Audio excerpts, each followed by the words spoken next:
We're going to go through the steps involved in changing your air filter on a 2012 Honda Civic. This is the 1.8 liter.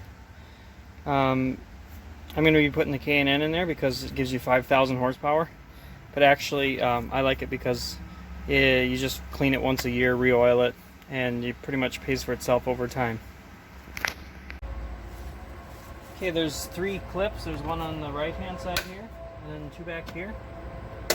And then you can just pry up this air cleaner lid and just pull your air filter out.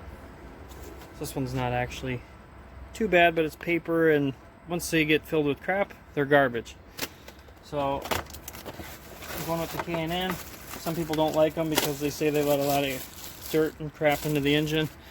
I've used them in vehicles and ATVs and I've never had problems, but use your own discretion, do your own research. So this guy just pops right in. Just gonna lift up on the back, let it pop in, and then you just re-clip it, and that's it for that.